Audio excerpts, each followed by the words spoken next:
Bueno, ahí está. Déjeme nada más acomodar, porque como los humanos deberíamos tener 3 manos y yo solo tengo 2, me falta una para agarrar los cigarros y entonces estoy desesperado diciendo ¿qué chingas hago?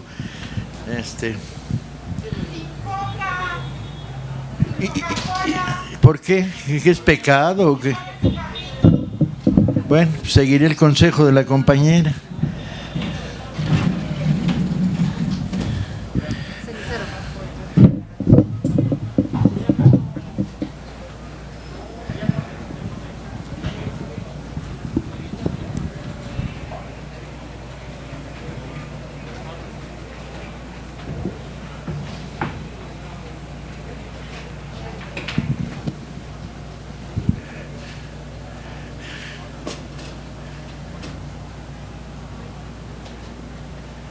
Cuando hace muchos años, 15, 20 años,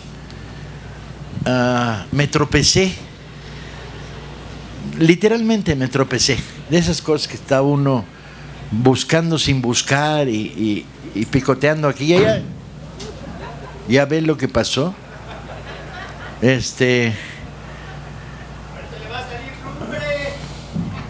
Sí, pero pues no necesito la Coca-Cola para eso, para que me salga lumbre, compadre.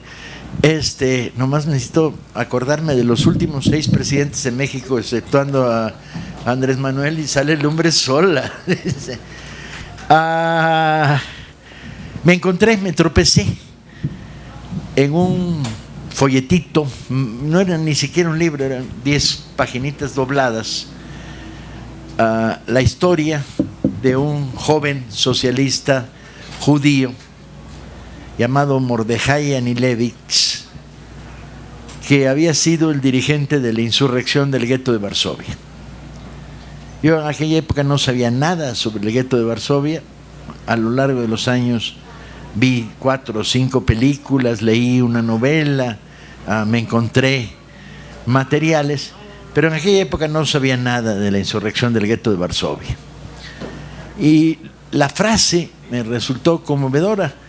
Narraba cómo en un determinado momento los muchachos, estos socialistas judíos que se habían organizado dentro del gueto para la resistencia, tuvieron una comunicación con el exterior, con las guerrillas que había en el exterior de Varsovia.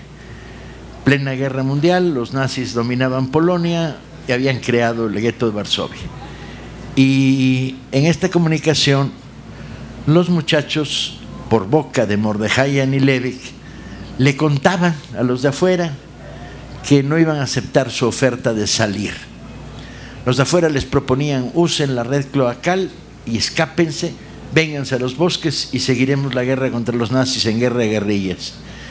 Y los muchachos se reunieron, tuvieron una asamblea y dijeron no. Y por boca de Mordejai les contestaron diciendo: hasta ahora los judíos sabemos que vamos a morir, pero ahora sabemos cómo vamos a morir. Y era conmovedor. Mordejai tenía 23, 24 años en esos momentos.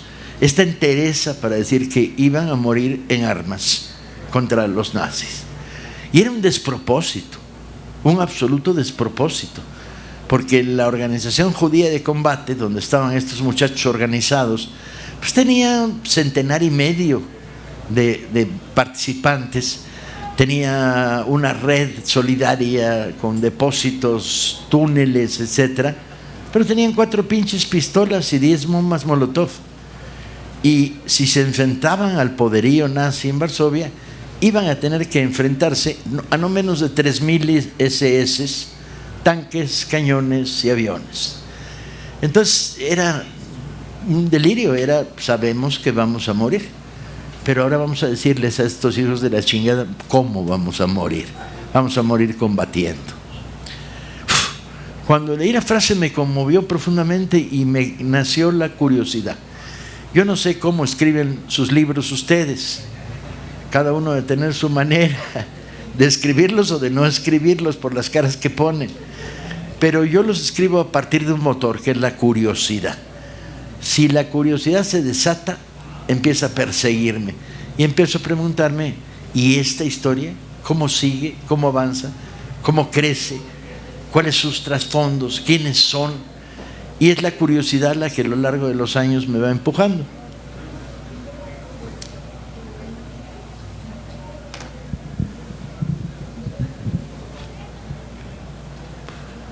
Y me picó la curiosidad. Busqué, no encontré nada. Y de repente me encuentro una foto de Mordejai Anilevic. Son 5 compañeros en un bosque. Es anterior a estos sucesos. Y es un chavo de pantalón corto en una asociación juvenil que se dedicaban al escautismo, hacían viajes, recorrían, practicaban la solidaridad, el apoyo mutuo, estudiaban. Y yo dije, ¿este es el personaje de mi historia? Y ahí puse la foto y la tuve 10 años mirándome. Y empecé a buscar de veras. Yo busco de una manera muy extraña, como siempre estoy trabajando en varios libros diferentes. Cuando encuentro algo lo uso para lo que estoy trabajando, pero también para otros temas que me interesan.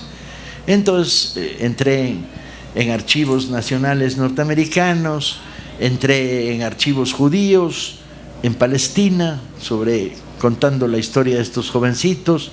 Entré en libros alemanes y polacos de la época. Tuve que pedir ayuda a amigos míos que me traducían del polaco. Yo no hablo polaco, no hablo yiddish, y por lo tanto pues empecé a perseguir historias.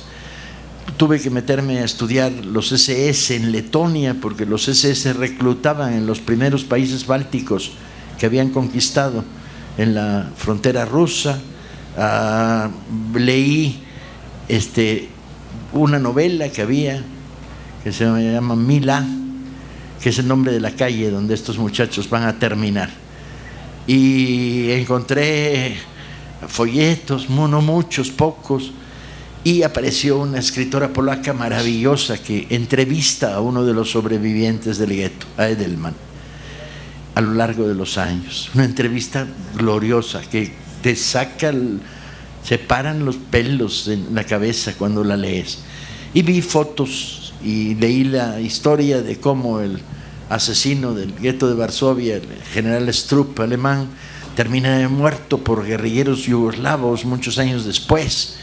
Y vi la historia del gueto y empecé a armar pedacería, y más, y más, y más. Y iba adquiriendo sentido la historia, porque iba respondiéndome preguntas. ¿Qué fue el gueto?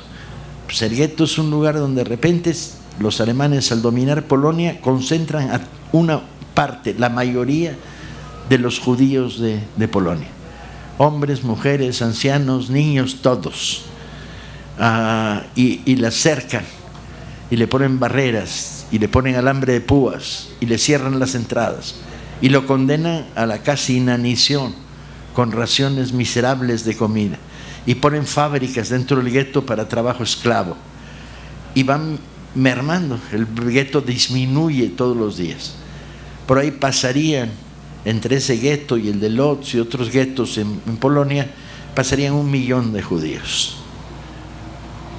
y los van asesinando. Y entonces, ¿y cómo los asesinan? La historia de Treblinka, el campo de exterminio más fuerte de la zona, mucho más importante que Auschwitz o que Sobibor, donde llegaban los trenes repletos de hombres, mujeres y niños. La mitad de los que llegaban ya muertos, porque no se les daba ni agua ni comida en el trayecto. Al bajar los separaban, una pequeña cantidad para talleres, otra pequeña cantidad para la muerte directamente. Y había un proceso de aniquilación. El promedio de vida de un judío llegando a Treblinka era de 24 horas, entre que llegaba y estaba muerto. Y además la metódica horror de la máquina de matar nazi. Córtenles el pelo para usarlos para cepillos, quítenle todos los dientes de oro arrancándoselos, recojan los juguetes. Aquí tienes todas las fotos y las postales, porque mandarían falsas postales a sus familias en otras partes del mundo diciendo, aquí estamos y estamos muy bien, ¿sí? O sea, una máquina de matar continua, implacable, cámaras de gas. Pasen aquí, van a tener que desinfectarse, y la desinfección, el famoso ciclón B, gas venenoso con el que eran asesinados casi instantáneamente. Y Treblinka estaba ahí, a la vuelta, a unas pocas horas de tren de Varsovia. Y esto no se sabía. Y en la primera etapa del gueto no se sabe que son el paso 1 de un proceso de exterminio, hasta que las organizaciones judías de combate, como la que dirigía Mordejai, empiezan a informarse y logran infiltrar a alguien en los ferrocarriles, y logran infiltrar a alguien que se escapa de Treblinka, y empieza a correr el rumor de que hay una solución final contra los judíos de Varsovia, que es la muerte. Y ahí nace la decisión de vamos a morir matando. Y empieza la organización. Pero están las pequeñas historias que me estaban cautivando. Por ejemplo, lo primero que hacen los nazis en el gueto de Varsovia es nombrar una administración judía del gueto, a la que le piden dinero, rehenes, envíe 5,000 personas a los trenes, organice esto, organice el otro. Una policía judía que respondía a órdenes directamente de sus mandos, pero luego de funcionarios y altos cargos de las SS. Una mafia, había mafia en el gueto que contrabandeaba alimentos. Entre lo poco que la gente había podido ocultar, había plata, entonces la vendían y la transformaban en comida. Había gángsters judíos en el gueto que mantuvieron abiertos hasta casi el último año cabarets clandestinos, prostíbulos. Había todo un mundo que reproducía el viejo mundo capitalista del exterior, pero exacerbado en las condiciones de muerte del gueto. Y había una presión continua contra los muchachos de que no combatan, no provoquen, no respondan a las agresiones, porque esto provoca inmediatamente la reacción de las autoridades alemanas. Si había un disparo contra un oficial alemán, entraban en masa las SS y asesinaban a 100 personas contra una pared, quienes quieran. Entonces, en medio de este ambiente fueron creando la estructura de resistencia. Simultáneamente, las noticias que llevan de los campos es que esto se está acelerando, la llamada solución final. Y entonces empecé a concentrar la información en qué pasó con los gitanos en esa misma época, qué pasó con el gobierno polaco que estaba en Londres, qué se sabía fuera de Varsovia de la existencia de los guetos y de los campos de exterminio, cómo crecía la solidaridad interna de estos pequeños grupos. Había 2 organizaciones de combate en el gueto, la organización judía que decía Mordejai y otra menos de izquierda, porque hay que decir que en las asambleas de la organización judía de combate se cantaba la Internacional, ¿sí? Eran socialistas, y fui armando la telaraña, al principio sin objetivo fijo, más pescando. De repente me apasionaba la idea de qué pasó con el orfanato y el doctor Korczak, que era un héroe mundial, el que había avanzado en pedagogía de la educación y la salud, tenía libros publicados en todo el mundo y dirigía un orfanato. Se había negado a escaparse a Inglaterra y dirigía un orfanato de niños huérfanos judíos dentro del gueto. ¿Qué pasaba con la sinfónica del gueto? Los músicos judíos atrapados construyeron una orquesta sinfónica. Sus 4 primeros directores fueron asesinados y se reconstruía, y se reconstruía, y se reconstruía.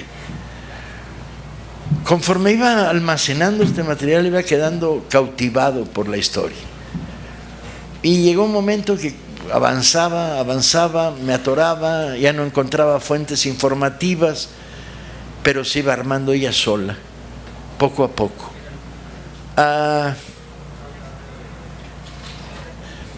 Alguien me dijo, ¿qué estás escribiendo, Paco?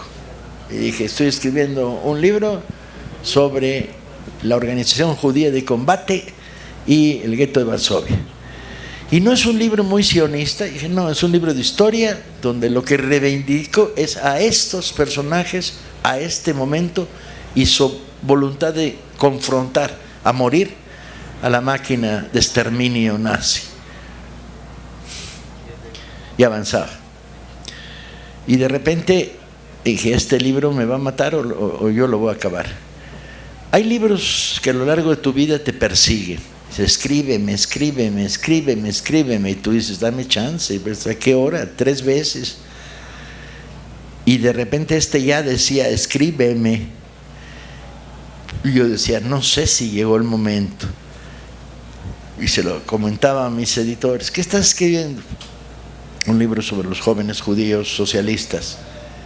¿Y por qué no mejor escribes historia de México? Mira, Patria lleva ya, quién sabe, pinche 1000 ediciones. Los libros de Velasco Arán van a tomar madre. Y yo decía, ¿sabes qué? Uno a veces elige lo que tiene que escribir. Otras veces lo que tiene que escribir lo elige a uno para escribirlo. Y no me puedo escapar de esta especie. O sea, no me puedo morir sin haber contado esta historia. Vino la pandemia y la posibilidad de morirnos se acercó, ¿no? Como todos ustedes han vivido a lo largo de estos 2 años. Se murieron amigos muy importantes y encierro. Y de repente, en la primera etapa de la pandemia, dice, ya. Y al llegar las 12 de la noche, yo me ponía a escribir y no me levantaba de la computadora hasta que no iba a llegar los pajaritos, que era mi sistema de alerta para que ya te pasaste, güey. Y desde ahí, en tan solo 3 semanas, lo escribí. Y le puse el título de Ustedes saben cómo vamos a morir. Y cuenta todo esto más los 13 días de la insurrección. Porque los muchachos se levantan en armas, confrontan la primera respuesta de los nazis, les destruyen 2 tanques, los hacen correr 3 veces y con las propias armas que rescatan de los SS muertos, mantienen la resistencia 13 días más, usando la red de catacumbas y de los lenguajes secretos del gueto, los pasadizos, la red de cloacas, y tratando de que a través del contrabando entren algunas pistolas y algunos fusiles. Y mueren. Todos, casi todos. Se salvan un par de docenas, cuando mucho, unos que escapan por la red cloacal cuando ya no hay manera de resistir, otros que están afuera porque salieron para traer armas y no pudieron volver, y que tienen destinos diversos. Al terminar la insurrección, Himmler está furioso. ¿Cómo es posible que 200 harapientos y muertos de hambre judíos hayan tenido 13 días a 3.000 nazis combatiendo en el gueto? Incluso hay bombardeos de artillería y de aviación sobre el gueto. Y al final vuelan con dinamita los nazis todo lo que es el gueto hasta dejarlo tierra quemada, toda esa zona de aislamiento, para que desaparezca la memoria. Llegué a Polonia poco antes de la pandemia y estuve en la estatua de Mordejai, en su túmulo funerario. Mordejai muere en Milá 18, creo que es, porque está Milá 13, Milá 18, donde hay 2 refugios clandestinos de la Organización Judía de Combate. Vi fotos de algunas de las mujeres, porque la Organización Judía de Combate era mixta.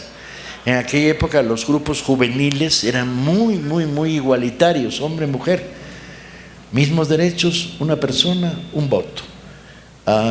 Y fueron combatientes todas en el gueto, y algunas de ellas de las pocas eficaces contrabandistas que salían del gueto y podían entrar a la otra parte de la ciudad y traer armas y municiones. Traté de verlo, pero no se ve, no hay nada.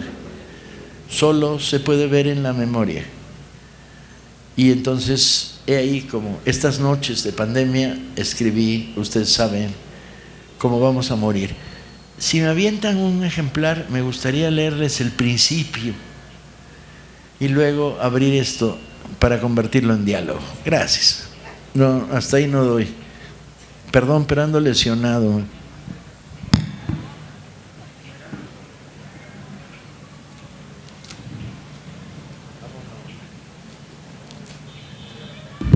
Escribir libros no sé, pero después de tantos años de estar firmando soy una fiera abriéndolos, ¿no?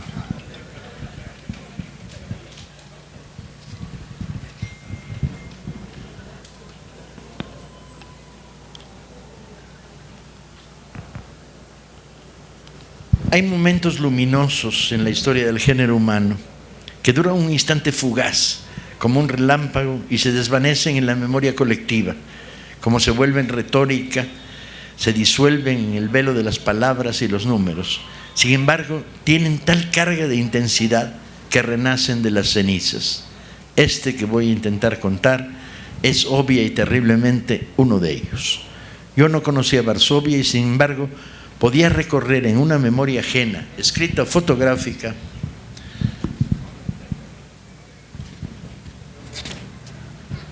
algunas de sus calles, las de lo que fue el gueto, tomado de la mano de Mordejai Anilevich, los testimonios de Marek Edelman o el archivo del Dr. Ringenblau. Avenidas, callejones, edificios, portales, comercios abandonados, referencias de postes, tiendas y esquinas, piedra tras piedra, vuelta polvo y cenizas, como los que allí habitaban. No es nuevo esto de moverse en ciudades pobladas por fantasmas. Todo lector de ciencia ficción conoce la sensación bradburiana, la conoce el que camina de noche por Teotihuacán o llega a Chichén Itzá y se acerca a las fronteras de la selva, que permanentemente amenazan con tragársela. Pero los fantasmas de Varsovia no tienen esa cualidad mágica, misteriosa. Son como alaridos, el grito de Munch eternamente ampliado al infinito, aire gélido. Un frío cortante me acompaña en mi primera visita. Eso y la sensación de que hay historias que me rebasan, me desbordan, me quedan grandes, diríamos en México, me invaden. Gracias a la Feria del Libro de Varsovia pude llegar a la tumba de Mordejai, una piedra blanca irregular de no más de 70 centímetros de altura, al lado de un sendero, en los linderos de un parque. Cada vez la memoria me traiciona con mayor precisión y frecuencia, borrando fragmentos de lo que quiero conservar.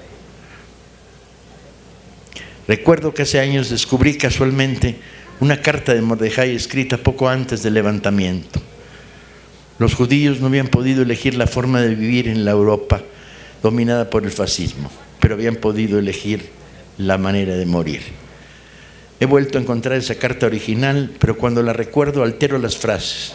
No hemos podido elegir la manera de vivir, pero ahora decidiremos cómo vamos a morir. Tiene que ver con las traducciones.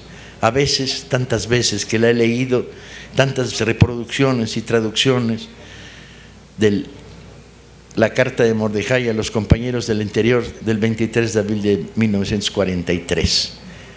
¿Cómo se vive con la absoluta certeza de que se va a morir en los siguientes días?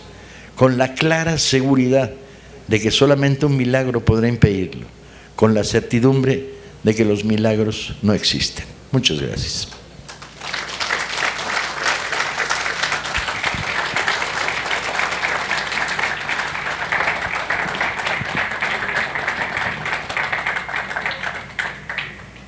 Noticias, injurias, preguntas, lo que ustedes quieran. Le abrimos el piso a algunas preguntas. Y ustedes, te propongo que pregunten de dos en dos para que tú elijas qué tanto darle a cada pregunta. ¿Quién quiere hacer alguna pregunta, un comentario? Yo, para empezar, mientras se animan.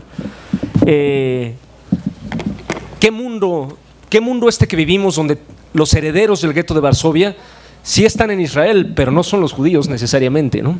Es una lección hermosa de dignidad humana contra el chauvinismo opresor de una minoría que se cree con derecho. Y pues más bien yo creo que es una inspiración para la intifada, Sí, en cualquier caso, ¿no? Y es un libro que yo esperaba hace mucho, me encanta, agradezco mucho que la hayas hecho. No sé si alguien tenga preguntas. ¿Quiénes son ustedes que no los reconozco? Se me pelean por el micrófono todos los días. ¿Alguien más? Paco, ¿quieres algún comentario? La compañera. Si pueden acercarse a este micrófono, por favor.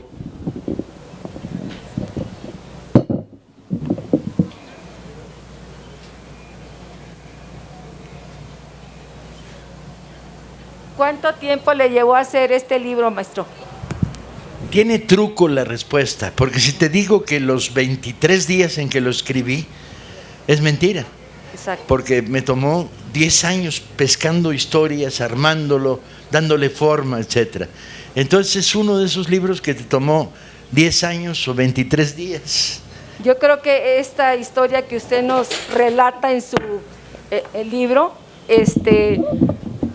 revivimos lo que hemos visto, lo que hemos sabido, y pues ya en el contexto que usted nos pone en esta edición, yo creo que acaba de hacer que nosotros nos centremos en aquellos momentos de estos jóvenes patriotas, y que en este momento también nosotros como mexicanos debemos de ver esas inspiraciones que tuvieron esas gentes para también nuestro pueblo de México. ¿Sabes qué? Cuando me preguntaba para qué quiero este libro, a quién se lo mando para que lo lea, cuando editas un libro lo tiras al aire y del aire baja y cae en una mesa, en un lugar, se lo presta tu prima, no sé qué, no sé cuánto, y el libro rola. Y me preguntaba quiénes son mis lectores, y dije, cualquier adolescente inteligente en todo el planeta, quiero contarle esta historia. Sí. Ya lleva varias ediciones en otros idiomas y ahí vamos caminando lentamente para que la historia se deje contar. Sí. En México ha tropezado con que todo el mundo esperaba que no fuera el libro que yo iba a escribir después. Todo el mundo esperaba un tema de historia mexicana o una novela policíaca o vuelve Velasco Arán. Pero ni modo, uno escribe lo que puede, lo que quiere y lo que la vida lo deja. Claro. Y sobre todo un escritor no debe hacer resistencia a sus fantasmas. Sí, pues una invitación. No debo negociar con, no, pero va a vender menos. A estas pinches alturas de mi vida me vale, fíjese, no. Si vende menos o más. No, todo es bonito en la vida, maestro, y va a ser un éxito que a mí, la verdad, me conmueve y me revive aquellos momentos que vivieron estos personajes. Y si no es un éxito, no importa, no porque importa. Ya por lo menos usted la convencí de que lo tiene que leer. Gracias, maestro. Un gusto. Un placer. Y estar con usted, maestro. De Guadalupe, Nuevo León, maestro.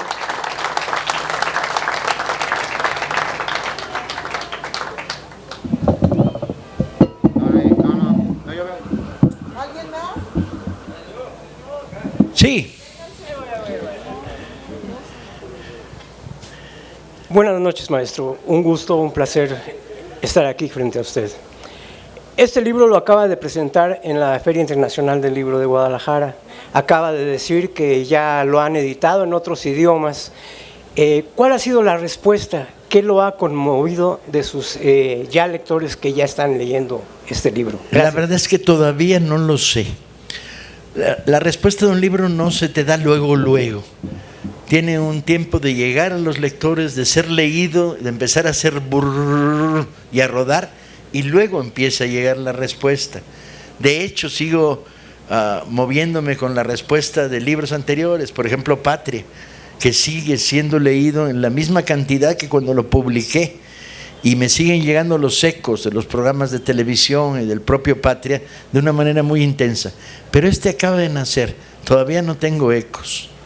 De hecho, ni siquiera amigos míos me lo han comentado. Hay como una especie de pudor entre mis amistades. Fuera de Oscar, que lo aplaudió desde que nació, muy pocos amigos me han dicho, acabo de leer esto es lo que pienso. Yo creo que Sabina Merman, sí, Sabina Merman lo leyó y hizo un comentario apasionado. Pero mi hija no me ha dicho nada de este libro.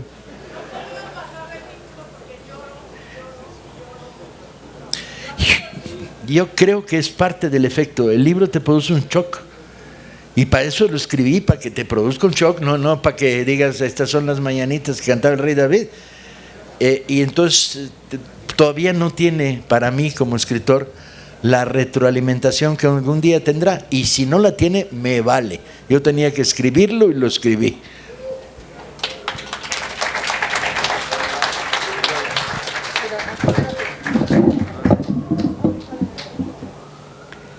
No sabe el gusto que me dio ahorita que lo vi, que vengo de Michoacán, soy profesor, vinimos a echar chingadazos.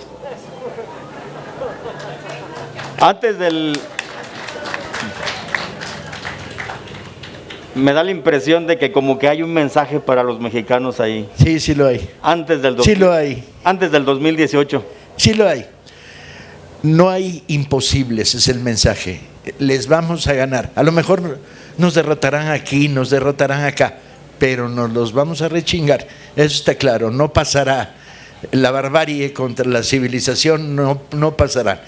Más que un mensaje es lo que uno está gritando toda su vida, hombre, no pasarán. Y sí, cuando dices, es que estabas escribiendo un libro sobre un tema no mexicano, tú dices que la extinción de los dinosaurios es un tema no mexicano. Pues vean a Peña Nieto y a Fox, etcétera. Es un tema mexicano, compañeros. El problema de las relaciones amorosas en el antiguo Egipto, nada nos es ajeno. Somos hijos de una historia universal que a veces ignoramos, no conocemos, atrapados en la historia local, pero que no está mal de vez en cuando alimentarla. Muchas gracias. Y el pendejo de Lores de Mola, bueno, sin palabras. Ya tiene el de Primo Tapia, se lo recomiendo mucho. Adelante.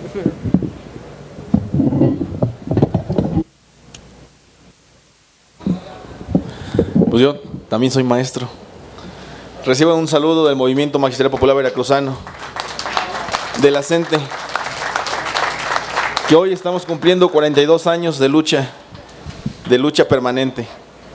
Y yo creo que el mensaje muy claro que a mí me llegó, no sé, a los demás, es que si nos quejamos tanto de las cosas, algo tenemos que hacer, pero tenemos que hacerlo ya, porque si no el tiempo se pasa y no sabemos cómo vamos a acabar. Y gracias Paco, y nos debes una visita en Veracruz. Un verdadero placer, un honor estar con los maestros jarochos, como siempre además.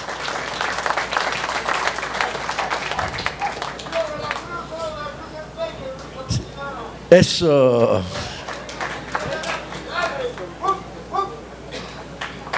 Bien, pues muchas gracias. ¿Cómo andamos de tiempo?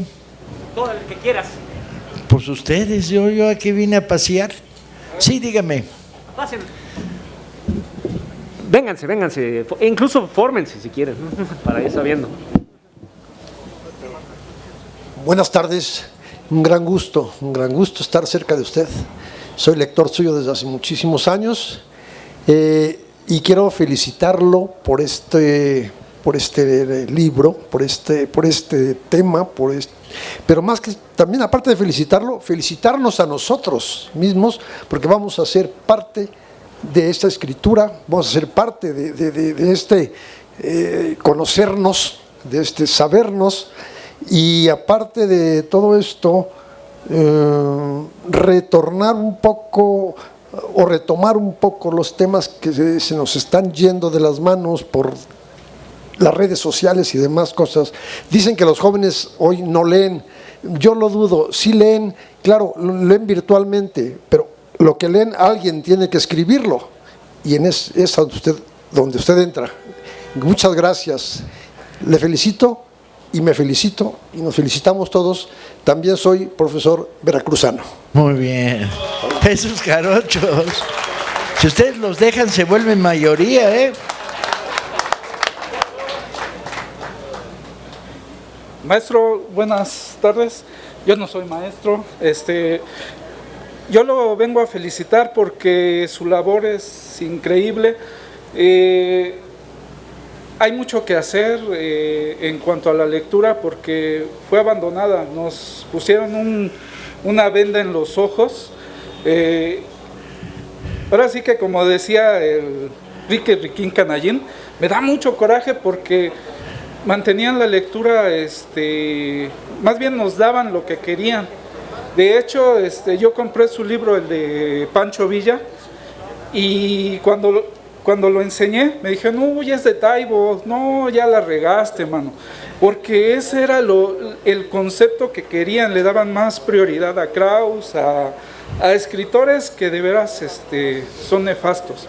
Entonces yo lo felicito por toda la labor que está haciendo y mi admiración, maestro. Muchas gracias. Le voy a contar una anécdota para que la goce y la cuente. Hace 10 ferias del libro, cosa por el estilo, me tocó firmar en Minería cuando todavía se firmaba en los patios. Y tenía ahí mi fila, humildemente, pues como 60, que no era tan humilde, era un chingo, man. Y al lado, a unos 10 metros, estaba firmando Krause. Y tenía como 3, y todos con traje y corbata, los de él. Y entonces, en un ataque de maldad, se me ocurre decirle a los míos que estaban firmando, yo te firmo, pero luego pásate al lado de la mesa de Krause y dile, pinche reaccionario. Yo no lo puedo evitar, hago este tipo de maldades con gran frecuencia, compañeros. Con gran frecuencia. Y pues sí, yo les firmaba, se iban, pasaban por la mesa de Krause, lo miraban, pinche reaccionario, y se seguían. Bueno, como a los 10 minutos de esa innoble, que yo reconozco que es muy innoble echarle a otro escritor la caballería y la infantería, pero como a los 10 minutos se levanta Krause y se va. Bueno, la parte divertida no es esa.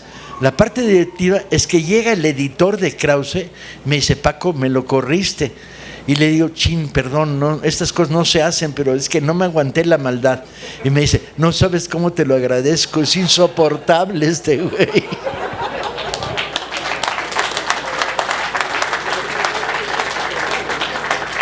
Buenas noches, Paco. Buenas noches a todos los que están aquí presentes. No he podido leer tu libro. Obvio, no voy a hacer la pregunta con referente a eso, pero sí me gustaría, y dado que has hecho la pregunta, ¿cómo escribiríamos cada uno de nosotros un libro? ¿Cómo escribirías tu autobiografía, Paco? Nos las debes al público. Sí. Primera. Segunda, soy migrante. En alguna ocasión tuvimos el privilegio de tenerlo allí en Los Ángeles, California. ¿Y cuándo regresarás, Paco?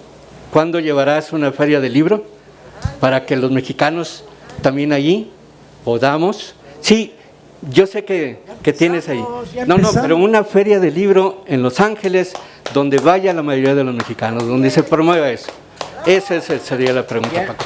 Y felicitaciones, es un deleite poderte escribir. Y es un deleite escucharte. Muchas gracias.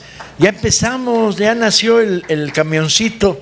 Tenemos 7 unidades de camiones, librerías, los famosos librobuses, que el año que viene van a recorrer, sobre todo arrancando el año Veracruz, por eso las presiones veracruzanas, ¿no? Toda la franja central de Veracruz, y van a recorrer Michoacán en grandes campañas. Pero inauguramos el Book Truck en San Diego, que va a empezar a dar servicio a las comunidades mexicanas en el área chicana y mexicana de California. Entonces ya, si le escribes a la oficina del Book Truck y le dices, tengo una comunidad, ¿por qué no vienen? Ya van, llevando libros baratos. Compromiso. Lo prometo. Sí, lo prometo. Y luego, ahorita te damos la dirección de nuestra oficina en Los Ángeles. Respecto a la primera pregunta, ¿cómo escribe cada uno? Pues no todos. Así como yo no puedo componer una sinfonía, una canción infantil. Yo no paso de los pajaritos están en el bosque. Así como unos bailan y yo cada vez que bailo mato al de al lado. Así como, o sea, las formas de creación individuales son diferentes. La de la palabra escrita es una, y el que tiene cierta tentación, habilidad, la puede ir cultivando. Pero no nos preocupemos tanto por dejar memoria escrita. Algunos pueden dejar memoria fotográfica, otros pueden dejar memoria oral. Y una vez al año reunir a los jóvenes de su entorno y familia y decirles, les vamos a contar la historia del abuelito que ya se murió. Y mantener el ciclo de no perdamos nuestras memorias. Yo también soy emigrante. Mi familia originalmente viene de obreros del vidrio checos, sopladores de vidrio, que bajaron de Moravia en lo que era Checoslovaquia, se establecieron en Galicia, luego por hambre y por tuberculosis emigraron a Asturias, ahí se hizo la familia, luego emigraron a América y ahora somos de tradición y larga tradición mexicana, pero yo soy de una familia de emigrantes y entiendo como propio los problemas de la emigración.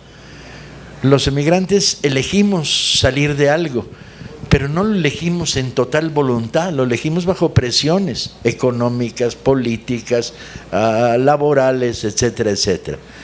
Y el mundo es de todos, hombre. Cuando recorro América Latina descubro que estoy en casa, nadie me pregunta si esto es Guatemala. Cuando llegué por primera vez a la frontera guatemalteca, llegué caminando y el guía que nos llevara, habíamos salido de Tenosique, Tabasco, me dijo, esto es Guatemala. Y digo, no mames, ¿cómo lo distingues? ¿Por la corteza de los árboles o qué? Era una selva cerrada donde no entraba la luz. Y me dijo, lo distingo por la costumbre. Y yo dije, ahora qué costumbres más raras que distingues, ¿eh? Con mayas también. No, este no era maya, era un pinche chilango que se había ido a Tenosique a trabajar de maderero. Pero no importaba, la pregunta era la contraria, no era, estabas en México o estás en Guatemala, los dos lugares son lo mismo. ¿La autobiografía? Al revés. ¿Cuándo? Tuya. La autobiografía nunca. Solo escriben autobiografías los que tienen que autografiar. Yo todavía tengo un chingo de historias que no son mías para contar, pero, y no te falta razón, quizá lo próximo que escriba, quizá, no juro nada, no prometo nada, y si en la editorial me preguntan, los voy a engañar. Va a ser un libro que se va a llamar Los alegres muchachos de la lucha de clases, que es la historia de mi generación a lo largo de 50 años de lucha política en México, en la que mezclo anécdotas personales, anécdotas de amigos, historias, cuentos. Entonces me voy a acercar bastante a la autobiografía. Gracias.